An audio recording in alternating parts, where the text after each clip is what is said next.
Bricks and Minifigs is your one-stop shop for all things LEGO. Hit the link below to find a store near you. So I'm Luis Rodriguez. This is my Raid on Ravenspire build.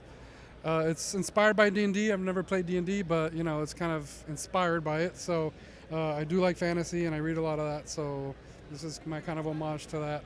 So there's kind of a whole story that we'll go through here. Before we do that though, how tall is this build? Because the size of this is very impressive. I haven't literally but I've kind of guessed the tape measure and it's about 7 feet almost. Okay. So without the table, it's maybe like 6'8" or something like that, but close to 7. Over 7 with the table. So you went very tall, but we can start at the bottom here with the story. Sure. So we've kind of got this party out here. So what's happening down here? So this build. It kind of tells the story of a problem that the surrounding area is having, where a giant raven, under control by an evil wizard up here, has been stealing all the wealth and all the gold and all the shiny things that ravens like from the surrounding area.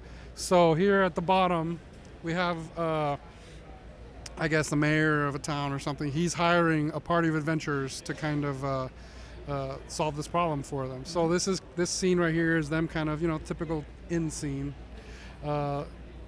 Collecting, getting the party together, and there's a bard inside singing his music, and so they're getting together, having some drinks, hanging out, and then so the way the build works, it's a continuous path all the way to the top, and I've set up the party to show them in four different times throughout the story on the build.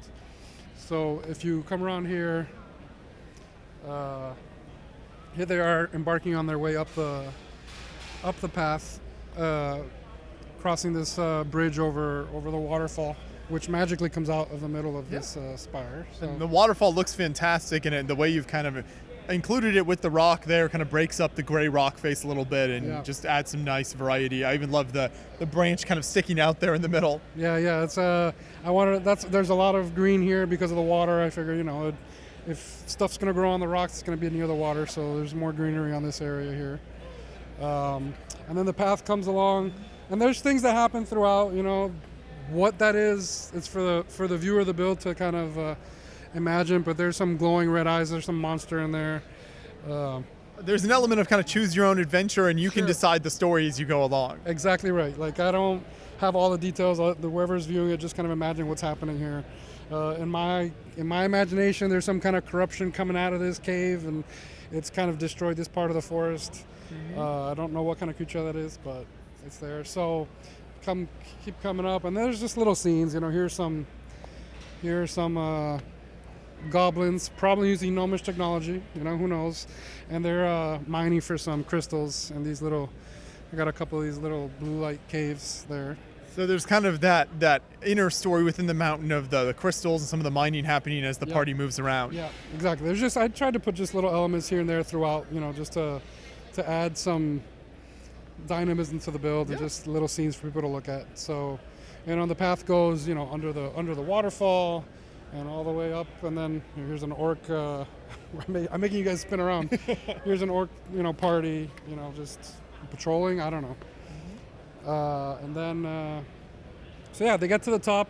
This was definitely inspired by Lord of the Rings. On this side, this is the door up to the top of the structure. They're trying to figure out how to get in. They're sharpening their weapons, having a snack, having a conversation, playing some music. So just waiting to get in.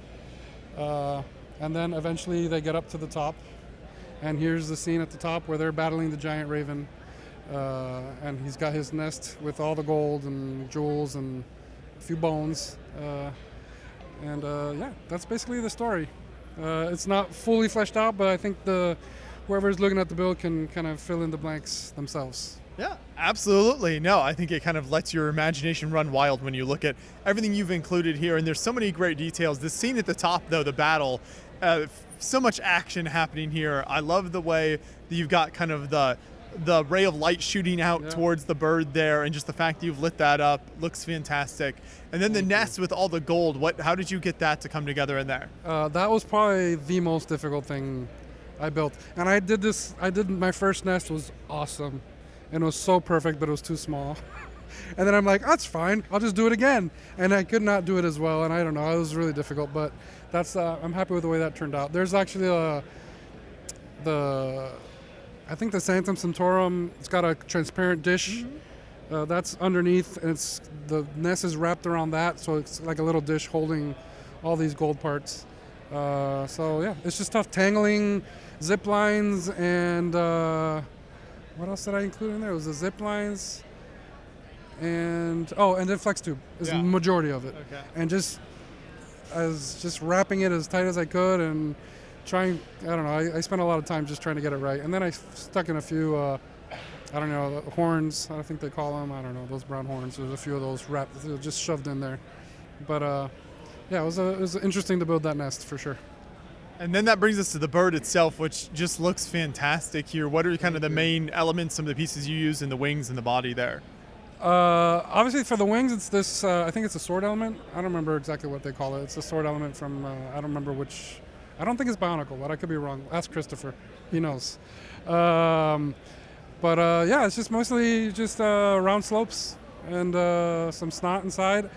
I'm not particularly experienced doing figures, so it was the nest and the bird were probably the two things that I was most worried about. Everybody told me to do them first, and I did them last, of course. So I was like, at the end, I was freaking out a little bit, but I'm pretty happy with the way it turned out. And then structurally, you've got some cool elements coming down into the mountain here. So how strong are these different elements to kind of hold up this base in the middle there? They're not strong at all. These have fallen apart on me a bunch of times, but they're not really structural. Okay. The center of this is very strong structurally. It's pretty solid. From here down, it's got a lot of Duplo inside, just to give it support and not be as heavy. But it's solid. So it's doing all the supporting up here. These are just more decorative, but you can knock one out and it won't go anywhere. No, that's always good. Now, your rock work itself is really fantastic here. What was the process like in terms of making sure you were kind of building that path into it as you went up? Did it just start from the bottom and you kind of had to figure out the different angles and make sure the path went like you wanted? It was mostly just piece by piece, just figuring it out. But when I started, the first thing I did was lay out there's 4 48 by 48 plates at the bottom, and then I used the Duplo to kind of get the height that I wanted and kind of measure out where I wanted things. And then I used string, black string that was basically coming from the top down, that had the shape of the spire, and then it was pinned down with bricks at the bottom. And so basically those strings were there most of the time that I was building, and they kind of were just like guides for me. And anytime I would start to build up, I got to come in a little bit. And then as I went, I would just build just literally a stack of 2 by 4 bricks with okay, this is where the path needs to be eventually. And then I would just kind of meet it, I just build to that column. And then I just kept doing that as I went. Yeah. That was my guide. It didn't work. It's not like it was a perfect system, and I often had to adjust. Lighting had a factor in terms of the shape of the mountain. There's all kinds of things that kind of affected the shape a little bit. And then these stairs came about. Okay, I'm way too shallow. I'm never gonna get up where I need to be. So let's do stairs. So which I'm glad, because it adds it makes it look a little different. So I have to give credit to my buddy Marty Lego Party. He gave me the idea to change from just the dark bluish gray to dark tan to white, which I really like because it also helps break up there's a lot of dark bluish gray rock. So I really like what you've done with the lighting here as well, because it's subtle in a lot of ways, but just makes different parts pop, whether it's like the minifig weapons or the torches on the side of the mountain. I think it really helps different parts of the build stand out. So how did you incorporate that kind of throughout there? What's the wiring like? That was the biggest challenge, because this is pretty solid. There's no going back.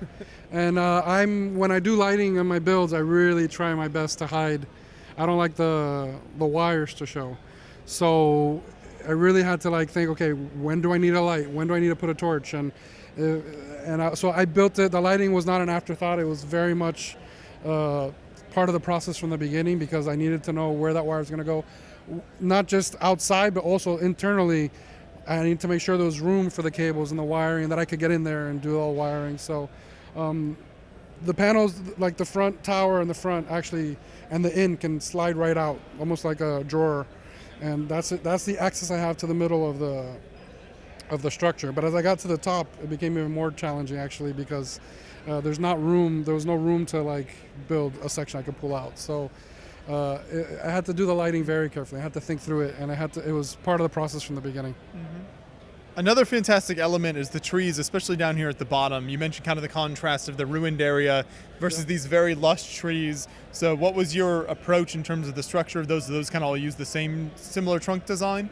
All the small trees they're basically the same tree. I wanted them simple, and trees are not my favorite thing to build. They're extremely delicate, so I wanted just something that looked good, but it was just quick and easy to replicate. And if it did break, it was easy. The two green trees and the one yellow one over there are a little more involved. They're similar in structure and the way they were built as all the other ones are, but they're a little more complicated, a little more delicate. But it was fun rebuilding that tree for the third time when I got here. So you've mentioned, how much structure there is in this. When you do bring it to a show, what is that process like? How does this travel? So let me see if I can find here. I guess it's good that I usually can't find them. I did a good job. But I have these panels that I can take out on all four sides, and I can grab right here. Well, I'll take the whole top structure off, and then it separates right here. Okay. It almost sits like it's flat inside, and it just sits, and I have my lighting has two contact points, so it just sits right in and sends the power through the whole thing. And but it's not easy, and every time I do it, I gotta kind of rebuild parts of it because it was hard to do that. It was hard to separate. The hardest thing for this build was create a two-piece structure that doesn't look like a two-piece structure, especially with the rock work that has to look natural. I didn't want it to look like there's like a clear division. So that's what causes a lot of the when I do take it apart and put it back together, some of those things they break or they come off and you see that seam, so I gotta then repatch that. But that was tough actually. So but yeah, it does come apart in two big sections, and then this structure stuff all comes off and put it in a box, and that travels too. Yeah. Excellent work here. Thank you so much for taking us through the whole story and just the scale of this build and all the effort you put into building this and bringing it out here. I think it's really fun, and I know like D&D has become more and more popular every year. Obviously, you're getting official Lego sets and then just the general interest in it. So I'm sure the public reaction here is great as well. So thank you for this. Yeah, thank you so much. I appreciate it. I hope there's more D&D sets coming from Lego. That'd be great.